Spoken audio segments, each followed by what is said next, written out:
오늘 본문은 두 가지 장면을 우리에게 보여주고 있습니다. 1절부터 4절까지는 그 요나가 분노하는 장면이고요. 그리고 5절부터 11절까지는 그 분노하려는 요나를 이해시키려는 하나님의 이야기가, 유명한 이야기죠. 요나와 박넝쿨 이야기가 등장합니다. 본문 1절부터 이미 요나가 매우 싫어하고 그리고 화가 나 있습니다. 요나가 무엇 때문에 화가 많이 난 것인가? 그 앞선 내용을 좀 간략하게 설명을 드리면, 그 하나님께서 요나를, 그러니까 요나서 1장에 보면 하나님께서 요나를 그 아수르의 니느웨라는 곳으로 이제 보내시려고 합니다. 하나님 말씀을 선포하게 하기 위해서인데요. 그 처음에는 하나님 말씀을 피해서 그 다시스로 도망하던 이 요나가 그 물고기 뱃속에서 3일을 지내고 이 어쩔 수 없는 마음으로 그 다시 니느웨로 향하게 되는 거죠. 하나님 말씀을 선포하기 위해서 가는 겁니다.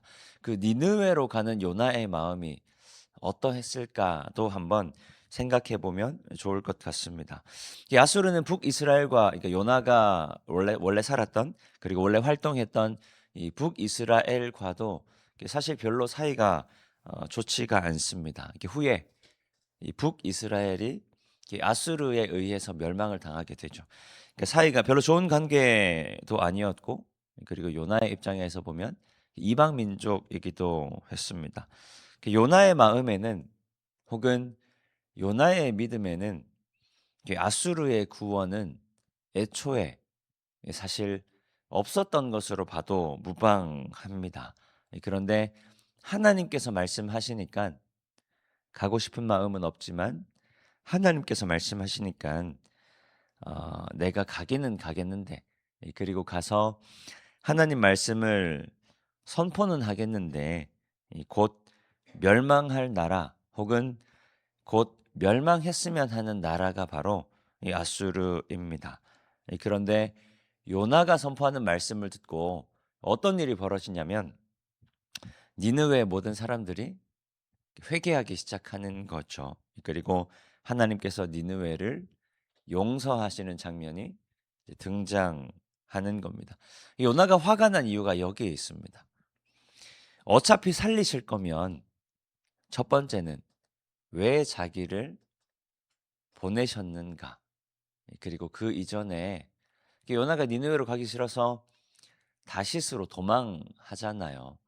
그러니까 안 그래도 가기 싫은 곳인데 왜 나를 그곳까지 보내서, 요나의 입장에서 보면 쓸데없는 일을 하나님께서는 시키셨는가? 그리고 또 한 가지는, 하나님은 왜 저 악한 이방 나라 니느웨를 살리시는가? 우리가 좀 인간적인 마음으로 생각해 보면 이제 그런 마음들이 들 수도 있죠. 네. 누군가를 향한 악한 마음이 들 수도 있죠.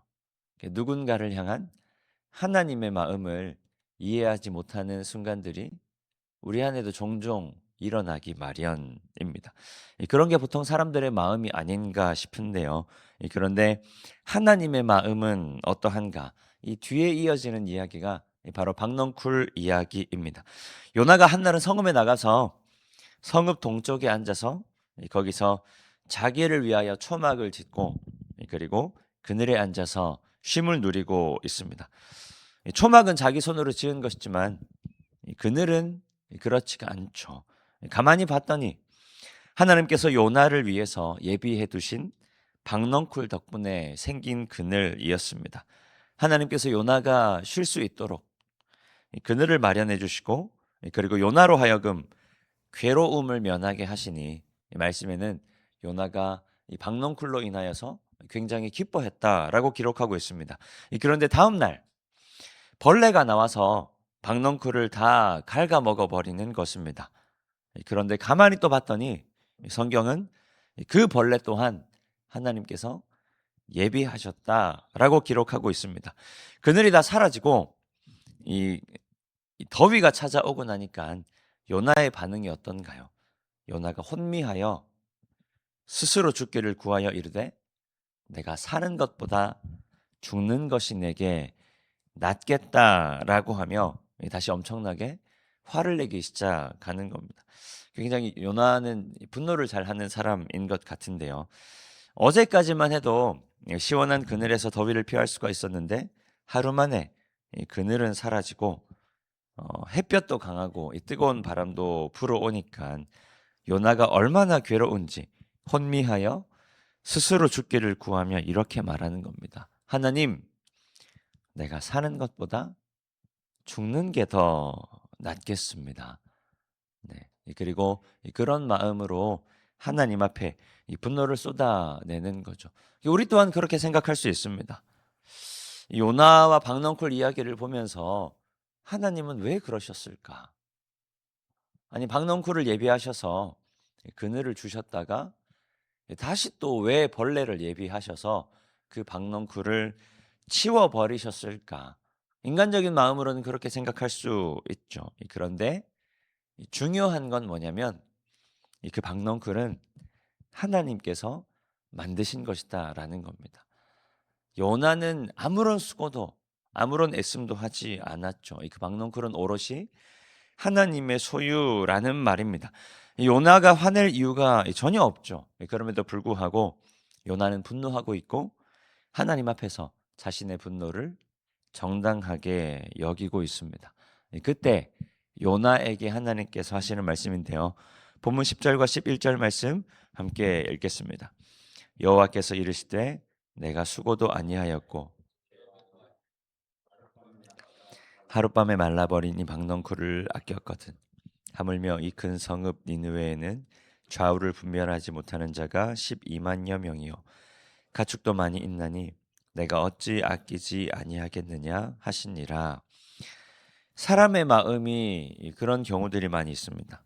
자기 소유라고 하면 아니 자기 소유처럼 여겨진다라고 하면 아무리 공짜로 얻은 것이라고 해도 아끼기 마련이죠. 그런데 수고가 들어가고 나면 수고하지 않은 것보다 아끼는 마음이 훨씬 더 커지는 법입니다.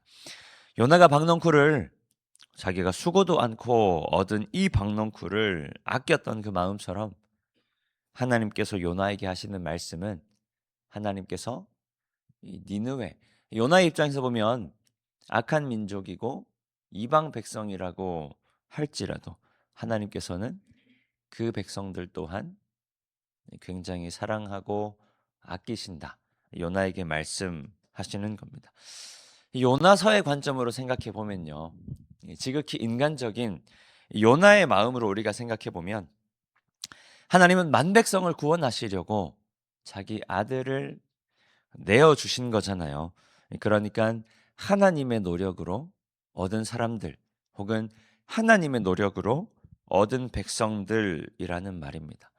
우리가 하나님의 마음을 품는다라는 것은 하나님께서 독생자를 내어주고 얻은 사람들에 대한 애착, 사랑하고 아끼는 마음을 우리도 함께 품는다라는 말입니다. 하나님께서 니느웨의 백성들을 아끼셨던 것처럼 하나님께서 오늘 여기 앉아 예배하는 우리들을 사랑하시는 것처럼 하나님께서 아직까지 하나님을 알지 못하는 수많은 백성들을 사랑하시는 것처럼 그들 또한 아끼시는 것처럼 하나님의 마음을 품는다는 것은 우리도 그들을 향한 하나님의 그런 마음들을 품는다라는 겁니다. 자기 소유라고 하면 공짜로 얻은 것이라도 그만큼 아끼면서 독생자를 내어주고 얻은 하나님의 백성들을 향한 하나님의 마음을 우리는 왜 그토록 헤아리기가 어려운 것인가? 말씀드린 것처럼 하나님께서 독생자를 내어주고 얻은 하나님의 백성들은 여기 앉아서 예배하는 우리들, 함께 교회를 이루는 우리 모두 성도님들, 그리고 예수 그리스도를 구주로 고백하는 모든 사람들, 그리고 언젠가는 하나님께로 돌아올 언젠가는 하나님께서 회복하실 이 모든 사람들을 말하는 겁니다. 우리는 그들을 향한 하나님의 마음을 회복해야 합니다. 하나님의 그 마음이 11절 말씀에 잘 드러나 있는데요. 이렇게 말씀하시잖아요. 내가 어찌 아끼지 아니하겠느냐. 요나가 보기에는 악하고 쓸모없는 사람이라 할지라도, 요나가 보기에는 멸망당해도 마땅한 사람이라 할지라도 하나님이 보시기에는 어찌 내가 그들을 아끼지 않겠느냐. 우리가 보기에는 쓸모없는 사람이라 할지라도, 우리가 보기에는 너무 악하고 너무 마음대로 사는 사람이라 할지라도, 우리가 보기에는 저 사람은 예수 안 믿었으면 좋겠다 라고 여기는 사람이라 할지라도 하나님이 보시기에는 내가 어찌 그 사람을 사랑하지 않겠느냐, 내가 어찌 그 사람을 아끼지 않겠느냐 말씀하시는 겁니다. 오늘 하루를 살아가는 가운데 우리가 좀 말씀을 기억하시면서 하나님께서 아끼시는 한 생명, 한 생명을, 하나님께서 아끼시는 한 영혼, 한 영혼을 사랑하고 또 하나님의 마음으로 우리 또한 그들을, 한 생명을, 한 영혼을 아끼는 삶 살아가는 우리 모든 성도님들 되시기를 축복합니다. 이 시간 주신 말씀 기억하며 함께 기도하겠습니다.